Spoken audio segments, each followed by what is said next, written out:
Assalamu alaikum. We are going to look at chemistry today. But before we begin, we need to know what is science. And as we all know, science is when you study nature. And then after that, we've been taught that matter is anything that has mass and occupies space. And we know the three states of matter, which are solid, liquid, and gas. So now with these three, it will help us to define what is chemistry in an easy way. So chemistry is actually defined as a branch of science that deals with the study of matter. This matter we are talking about are the states of matter in which you look at its structures, composition, properties, and the changes it undergoes. Now there are different branches of chemistry. We have the organic chemistry, inorganic chemistry, industrial chemistry, biochemistry, and lots more. Analytical chemistry is also there. And then what are the career opportunities in chemistry? With the knowledge of chemistry, you can become a pharmacist, a scientist, an agri-chemist, a chemist, a chemical engineer, a teacher, and also lots more. There are so many career opportunities. Now, chemistry can be applied in so many different ways. So the knowledge of chemistry can be used in the following places to produce useful materials. In the hospitals, we can use the knowledge of chemistry to make drugs, syringes, and the rest. So also in the military personnel, bombs, gunpowders, bullets, and gas masks can also be produced. In agriculture, the knowledge of chemistry can be put into use to make fertilizers, pesticides, and herbicides. In industries, we can make plastic bags, polythene bags, detergents, and lots more. And there's also the teaching profession, transportation, and others. So then when we look at chemical industries, because we've been talking about the application of chemistry and its uses, all these things are made in what we call the chemical industries. So these chemical industries are companies where chemicals and chemical products are being produced in large quantities. Now these are some of the terms you need to get familiar with when dealing with chemical industries. You need to know what is a chemical plant. It is a place composed of several light and heavy equipment for processing raw materials. You also need to know what are finished products.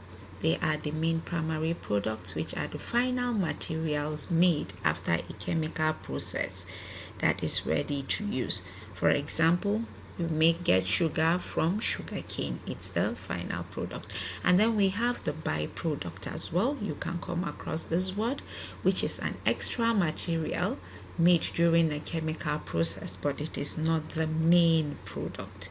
And then we have the waste product, which is an unwanted substance produced during an industrial process. And then recycling is the process where unused raw materials are put in use by reprocessing them. Then you should also take note that a byproduct or a waste product of one industrial process may be the major starting material in another industrial process. So after knowing what are chemical industries, then we need to look at the industrial raw materials that are being produced. These are the most important basic raw materials for chemical industries. Some of them are petroleum, natural gas, coal, limestone, sodium chloride, sulfur, and lots more.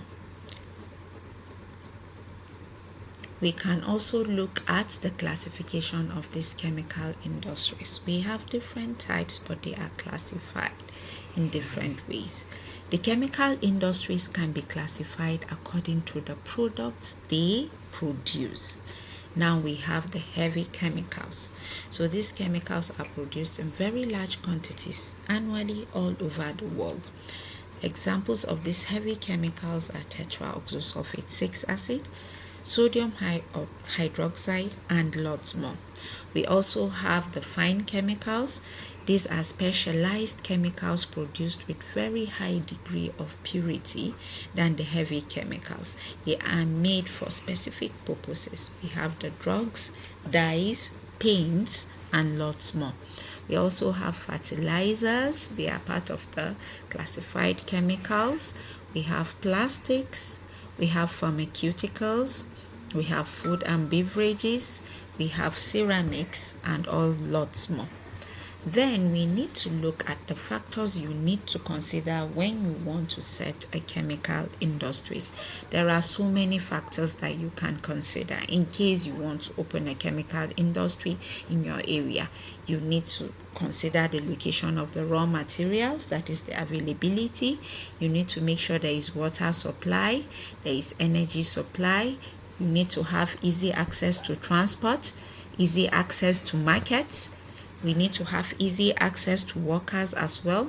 We need to also have enough space and land to build this industry. At the same time, it should be a place where we could be able to live safe and follow the government rules. And then we also need to have a place where we can dispose wastes and lots more. So, and then these chemicals are very good. They are very important when we open these chemical industries. But at the same time, they have major side effects to the environment as well. One of the side effects is pollution. The other one is corrosion of iron, and we also have drug abuse. These are the major side effects of chemical industries to our society. And then the next thing we need to look at is the scientific method. This is actually a process where you study a problem. It could be in any form. It could be in your kitchen, at your house, in the laboratory, and so many other things. And it comes in different stages, from questioning to hypothesis, observation, and the rest. So now I just need to explain some few terms when dealing with scientific method. We have the law. The law is a scientific statement that describes experimental facts. We have the theory, which is an idea suggested to explain an experimental fact. And then we have the hypothesis, which is an idea that is still in the testing stage. Inshallah, in my next video, I will still continue on the introduction to chemistry. Thank you.